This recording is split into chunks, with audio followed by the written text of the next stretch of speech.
Hello, everybody. This is Mike History 2, and I'm finally back, and this time for real. So the reason I haven't uploaded for so long is because I've had exams this week, and the week before that I was studying for the exams. I've had so much homework, and the problem is basically I started my channel in April, but then in May that's when they really started giving me a lot of homework. But now that it's basically the summer, I'll have a time to make a lot more videos. And so today I'll be starting my Trotsky versus Stalin series. Now for the old subscribers, you guys will remember this, but for the new ones, this will be comparing who's worse, Trotsky and Stalin. And so we will start with Stalin. So Joseph Jugashvili, better known as Joseph Stalin, was a Russian and later Soviet revolutionary and politician. He was the General Secretary of the Central Committee of the Communist Party of the Soviet Union from 1922 to 1953, Minister of Defense of the Soviet Union from 1941 to 1947, and Chairman of the Council of Ministers of the Soviet Union from 1941 to 1953. By the way, you'll notice in this video there are a lot of super unnecessarily long, complicated names. So, well, not names, titles. Anyways, initially leading a collective one-party state government, by 1937 he was the country's dictator. He was a communist and helped to formalize these ideas, while his own policies became known as Stalinism. So, he was born in Gori, Russia, now in Georgia, on December 18, 1878. He was the son of Bessarion Jugashvili and Ekaterina Jugashvili, known as Keke Galadze. His parents at first prospered, but later became poor and moved around frequently. Bessarion became an alcoholic and beat his wife and son.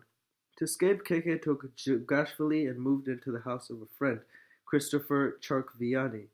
In late 1868, aged 10, Jugashvili enrolled at a school. Jugashvili excelled academically but got into many fights. Jugashvili faced several severe health problems, and in 1884 he got smallpox and was left with scars on his face. At 12, he was seriously injured after being hit by a carriage, resulting in a lifelong disability to his left arm. Jugashvili proceeded to the spiritual seminary in Tiflis, where he enrolled in August 1894 and was again successful. As he grew older, Jugashvili lost interest in his studies, his grade drops, and he was repeatedly punished for his rebellious behavior. He became an atheist, talked in class, and refused to respect the monks. Then he joined a forbidden book club active at the school. He was influenced by Nikolai Chernyshevsky's pro-revolutionary book, What is to be Done, and Capital by Karl Marx. Jugashvili devoted himself to Marx's social-political theory, Marxism, which is then on the rise in Georgia. He went to secret workers' meetings and was introduced to a Georgian socialist group. In April 1899, Jugashvili left the seminary and never returned. In October 1899, Jugashvili began work as a meteorologist at Tiflis Observatory. He gave classes in socialist theory and attracted a group of young men around him. He helped organize a secret meeting of workers for International Workers' Day 1900, at which he successfully encouraged many of the men to go on strike. By this point, Russia's secret police, the Department for Protecting the Public Security and Order, was aware of Jugashvili's activities as a revolutionary in Tiflis. They tried to arrest him in March 1901, but he escaped and went into hiding. Remaining underground, he helped to plan a demonstration for the International Workers' Day 1901, in which 3,000 marchers clashed with the authorities. He continued to escape arrest by changing his name and sleeping in different apartments. In November 1901, he was elected to the Tiflis Committee of the Russian Social Democratic Labour Party, a communist party founded in 1898. That month, Jugashvili traveled to Batumi. However, the communists there thought that he might secretly be working for the government. He was employed at a refinery storehouse where he helped organize 2 workers' strikes. After several strike leaders were arrested, he helped organize a demonstration that led to the storming of the prison. Soldiers fired on the demonstrators, 13 of whom were killed. Jugashvili organized a second demonstration on the day of the funeral, before being arrested in April 1902. In mid-1903, Jugashvili was sentenced to 3 years of exile in eastern Siberia. Jugashvili left Batumi in October, arriving in Novaya Uda in late November. There he lived in a peasant's house. Jugashvili made several escape attempts. On the first, he made it to Balagansk before returning because of frostbite. Second escape was successful and he made it to Tiflis. There he helped edit a Georgian communist newspaper with Philip Makaradze. He called for the Georgian communist movement to split off from its Russian counterpart, resulting in many members claiming that his views were contrary to communist internationalism, calling for his expulsion from the party. During his exile, the Russian Social Democratic Labour Party split between Vladimir Ulyanov, better known as Vladimir Lenin's Bolsheviks, and Julius Martov's Mensheviks. Jugashvili hated many of the Mensheviks in Georgia and became a Bolshevik. In January 1905, soldiers massacred protesters in St. Petersburg. Unrest soon spread across Russia in what became the 1905 Russian Revolution. In February, Jugashvili was in Baku when violence broke out between Armenians and Azeris, and at least 2,000 were killed.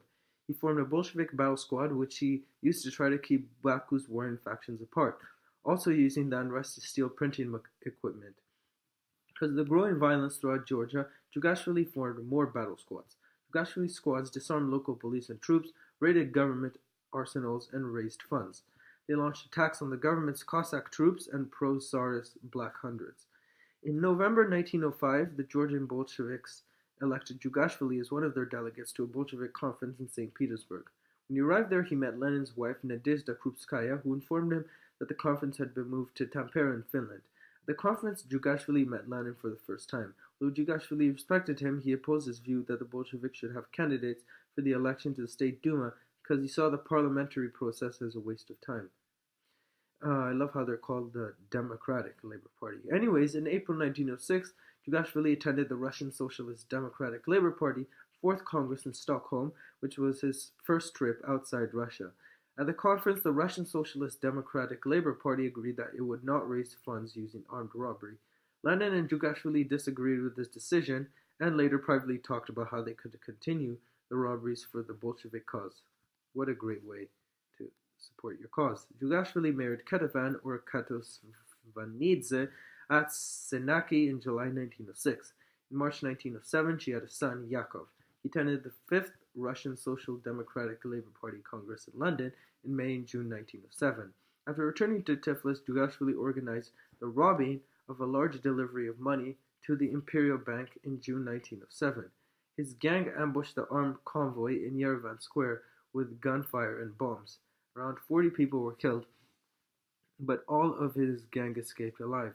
After the heist, Jugashvili settled in Baku with his wife and son. There, Mensheviks confronted Jugashvili about the robbery and voted to expel him from the Russian Socialist Democratic Labour Party, but he didn't care. In Baku, Jugashvili edited 2 Bolshevik newspapers. In August 1907, he attended the 7th Congress of the Second International, an international socialist organization in Stuttgart, Germany. In November 1907, his wife died of typhus, and he left his son with her family in Tiflis. In Baku, he had reassembled his gang, the Outfit, which continued to attack Black Hundreds and raised finances by counterfeiting currency and carrying out robberies. They also kidnapped rich kids to get ransom money. In early 1908, he traveled to Geneva to meet with Lenin and an important Russian communist, Georgy Plekhanov. In March 1908, Jugashvili was arrested and sent to prison, where he led the imprisoned Bolsheviks, organized discussion groups, and ordered the killing of suspected informants. He was eventually sentenced to 2 years exile in Solvychegodsk, arriving there in February 1909. In June, he escaped the village and made it to Kotlas disguised as a woman, and from there to St. Petersburg. In March 1910, he was arrested again and sent back to Solvychegodsk. There he had affairs with his landlady, Maria Kuzakova, who later gave birth to his second son, Konstantin. In June 1911, Stalin was given permission to move to Vologda, where he stayed for 2 months. He continued to St. Petersburg, where he was arrested in September 1911 and sentenced to another further 3-year exile in Vologda. When Jugashvili was again in exile, the first Bolshevik Central Committee had been elected, after which Lenin and Grigory Zinoviev invited Stalin to join it. Still in Vologda, Jugashvili agreed. Lenin believed that Jugashvili as a Georgian would be useful in helping to get support for the Bolsheviks from Russia's minorities. In February 1912, Stalin escaped to St. Petersburg, tasked with converting the Bolsheviks' weekly newspaper into a daily one, Truth. The new newspaper was launched in April 1912, although Jugashvili's role as editor was kept secret. In May 1912, he was arrested again before being sentenced to, you guessed it, 3 years exile in Siberia. In July, he arrived at Narev, where he shared a room with a fellow Bolshevik, Yakov Sverdlov. After 2 months, Jugashvili and Sverdlov escaped back to St. Petersburg. During a brief period back in Tiflis, Jugashvili and the outfit planned the ambush of a mail coach, during which most of the group, although not Jugashvili, were caught by the authorities. Jugashvili returned to St. Petersburg, where he continued editing and writing articles for Truth. After the October 1912 Duma elections resulted in 6 Bolsheviks and 6 Mensheviks being elected, suddenly Jugashvili was all for reconciliation, which got him criticized by Lenin. In late 1912, he twice crossed into Hungary to visit Lenin in Krakow, eventually becoming opposed to reunification with the Mensheviks. In January 1913, Jugashvili traveled to Vienna, there focusing his attention on how the Bolsheviks should deal with Russia's minorities. Lenin wanted to attract these groups to the Bolshevik cause by offering them the right of independence from Russia, but at the same time he hoped that they would remain part of a future Bolshevik Russia. Stalin's finished article was titled Marxism and the National Question, which Lenin was very happy with. The article was published under the pseudonym of K. Stalin, name he had been using since 1912. The name means man of steel. Stalin used this name for the rest of his life. In February 1913, Stalin was arrested while back in St. Petersburg. He was sentenced to 4 years exile in Trukhansk, from which escape was particularly difficult. In August, he arrived in Monastirsko, although after 4 weeks it was moved to Kostino. March 1914, concerned about an escape attempt, the authorities moved Stalin to Kureka. There, Stalin had an affair with Lydia Pereprigia, who's only 13. Around December 1914, Pereprigia gave birth to Stalin's child, although it soon died. She gave birth to another of his children, Alexander, around April 1917. And guys, that is the beginning of the life of the great Joseph Stalin, who was a gangster, a thief, a criminal, and a pedophile. So if you want to learn more about him, don't forget to like, subscribe, share, and we'll be learning more about him next time.